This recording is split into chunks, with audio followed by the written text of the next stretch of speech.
In a quiet coffee shop on the corner of 5th and Green in Portland, Oregon, a man came in every Tuesday at 8:03 a.m. Sharp, never earlier, never later. He always ordered a black coffee and a toasted bagel with nothing on it.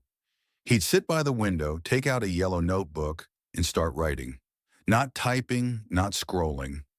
Writing by hand with the same old blue pen. Ellie, a 23-year-old barista who worked the morning shift, noticed him on her first week, and by her second month, she had already made up a story in her head. He's probably a writer working on a novel, or a grieving husband writing letters to someone he lost. But he never spoke much, just smiled politely, nodded, and left by 9:15. Every week, same time, same seat, same quiet. One rainy Tuesday in October, Ellie's curiosity got the better of her. The man left, but he forgot something. His yellow notebook, right there on the table. She picked it up carefully, unsure if she should open it, but her hands moved before her mind could stop them. Inside were short paragraphs. Each page began with a name, followed by a date and a few words. Some pages had more. Clara, March 12th. You laughed so hard you spilled orange juice on the cat. Luis, May 7th.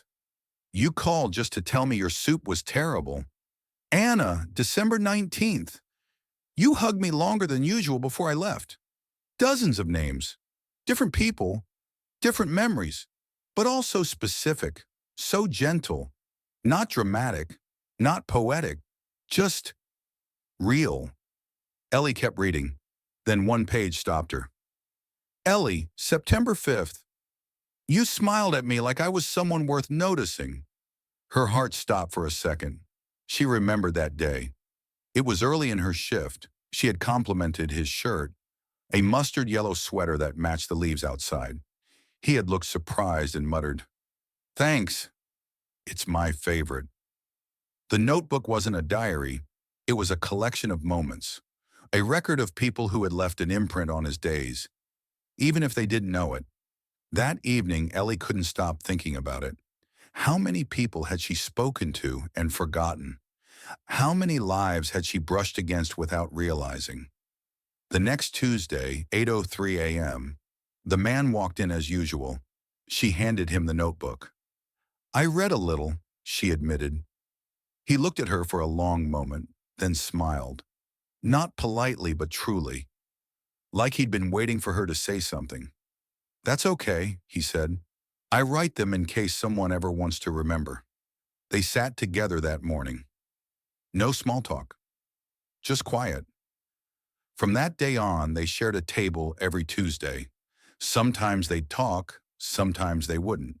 But she started carrying her own little notebook, writing things down too, noticing, remembering. And years later, when Ellie moved away and opened her own cafe in a different city, she kept a shelf behind the counter labeled Yellow Notebooks, free for anyone to take, to start their own record of the little things that make us human. Because sometimes it's the smallest moments that matter the most, especially when someone chooses to remember them.